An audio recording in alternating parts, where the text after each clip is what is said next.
Welcome back, Geordies. Today I've got an interesting one to discuss with the hot news of Enzo Maresca supposedly parting ways with Chelsea mutually, which we all know is a sacking. But basically, I want to compare Enzo Maresca's 18-month tenure at Chelsea to Eddie Howe's last 18 months at Newcastle and basically say where we sit in comparison for the Eddie Howe in and out debate. I think this is really interesting when you break it down in terms of players signed, league position, points, last 10 games, so on and so forth. So basically, I'm going to run through the stats with you and compare Enzo Maresca's time to Eddie Howe's time, and then kind of go over this whole Eddie Howe in and out debate. Because while it's still going on, I think it's something that's a good topic to discuss and talk about.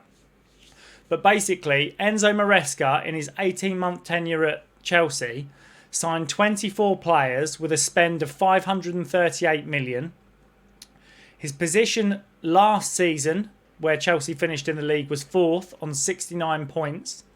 And he's currently sat in 5th, or was sat in 5th in the Premier League table this season, with his last 10 games achieving 4 wins, 4 draws, 2 losses, and 16 points from those last 10 games. So, in Eddie Howe's last 18 months, we've signed 11 players compared to Chelsea's 24. Our spend has been 296 million compared to Chelsea's 538 million. Our position last season finish was 5th on 66 points compared to Chelsea's 4th on 69 points. Our last 10 games are 4 wins, 2 draws and 4 losses, leaving us on 14 points. So we're only 2 points short of where Chelsea have been in their last 10 games. Although our current position in the league is 13th. And we are only 4 points off Chelsea, who are currently sat 5th. Now, the reason I bring these topics up is because if I was to look at the games we've played this season, say the first 3 games without a striker, and we'd have managed to change some of those points. And I know it's all ifs and buts. But when I look through the last 10 games, our draw at Tottenham, if we were able to... We went ahead twice in that game, and I feel we should have come away with more points than we did. If we were to look at the Chelsea game, where if we'd have had the penalty for Anthony Gordon, which I feel we should have done, we'd have picked up an extra 2 points there. And the Sunderland Man United games, we were both times unlucky not to come away with a draw. Now, probably less so in the Man United game, but we should have been able to get points there. What I'm saying is, if you look at the last 10 games, in the points dropped, there is every possibility that we could have picked up 4 extra points in those games. And had we have done, and we'd be sat in the position of 5th, the same as Chelsea are, I don't think the topic of Eddie Howe in or out would be kind of stirring in the manner it is. Even if the performances were bad, as much as everybody would say, oh, I'm sick of watching bad performances, I think if we were sat 5th in the league, this wouldn't be a topic. Now, let's take it away from the Premier League and take it to cup competitions. Now, both of Chelsea and Newcastle are both in the Champions League. Now, this is really interesting, but we're both sat on 10 points with 3 wins, 1 draw and 2 losses. Only Newcastle have a better goal difference in the Champions League to Chelsea. Newcastle are currently sat 12th, Chelsea are currently sat 13th. Now, both clubs are in the EFL Cup semi-final, and we are both facing off against essentially first and second for the best teams in the Premier League currently. So I think what this comes down to is expectations and ownership models. And if you look at Chelsea's expectations and their ownership model, Chelsea are a much more well-established club than we are. They spend a lot more money. They've had a lot more years to put in the graft and put themselves in the position to have established CEOs, established sporting directors, established scouts. Chelsea have signed over twice the amount of players with over twice the amount of money in the last 18 months and still only managed to gain 3 points more than us last season and only 4 points more than us this season. So I can completely understand the debate between the people that say Eddie Howe, for everything he's done at Newcastle, he's won us a trophy, he's achieved Champions League twice, he's taken us to 2 cup finals. In the 4-year tenure he's been here, he's been a fantastic servant to Newcastle Football Club, and we should reward him with faith for that. I completely understand that argument. And then on the other side of the coin, I understand that the performances haven't been good enough. The club has been in disharmony for the last year. The summer transfer window didn't go according to plan. We appear to have spent money on players, namely Ramsey and Alanga, £100 million. That hasn't worked out, and you can't afford to spend £100 million on players that don't work out in our financial situation. And that they don't believe that Eddie Howe will take us to that next level or be able to push us on. I can completely understand that argument. And then essentially lifting my head above the parapet of people saying you don't believe in the team or Eddie Howe should be out, you're completely wrong.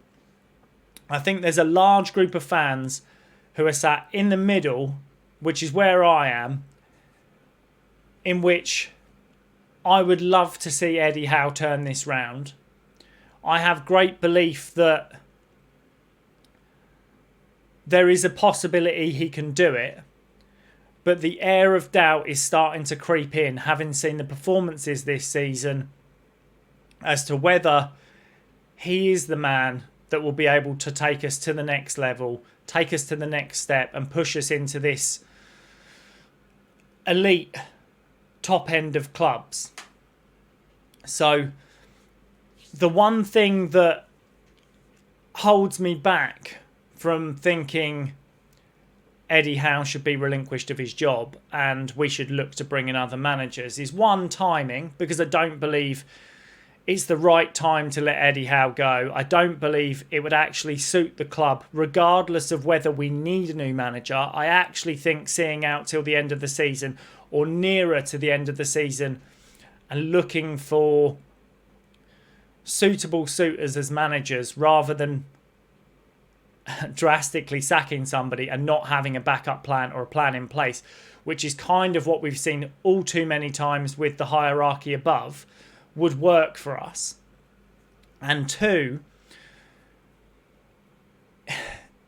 I know in my job, if I didn't have the staff or the tools to do my job, I would find it very difficult and probably would not perform to the levels that I would be required to hit my targets.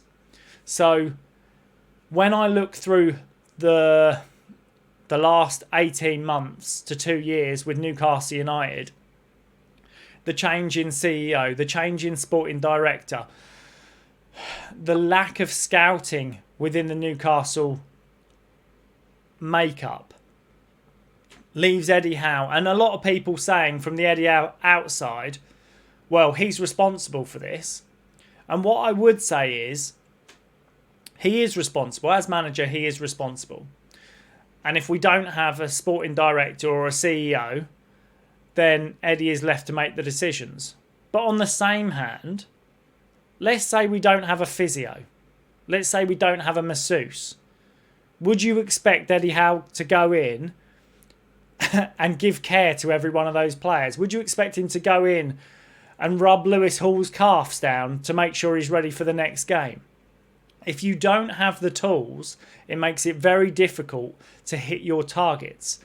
And when you look at how close it is between these two managers, the expectations of their clubs, which I'd say Chelsea's expectations are a lot higher than Newcastle's, given the money they've spent, the established, how big of a club they are and how well established they are, and the time frames they've been expected to do it in. I actually think there should be probably a little bit more leeway given to Eddie Howe, regardless of whether we believe the performances aren't quite there on the pitch. With the turmoil we've had in the transfer windows, with players wanting to leave, and basically what this comes down to is, would you like to see our ownership model be as ruthless as Chelsea's has been, employing what I think is around 11 managers in, I think it's 11 managers in 15 years. It's something along the lines of that. But as you all know, no Chelsea manager gets longer than 2 years to win a trophy. That is the way it works. Do you want that for a Newcastle ownership? Would you like to see us be as ruthless as Chelsea have been in order to win things? Let me know in the comments. I think it's a really interesting debate. I don't mind. I do understand if people disagree with this opinion. All I would say is have that conversation civilly.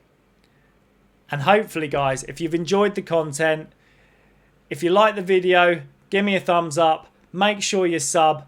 I'm so close to getting 500 subs as my first milestone, and then we'll be looking to pull in the next lot of viewers. I just want to say thanks to all of you for being so good with the comments, the views, and hopefully, guys, I will see you in the next one.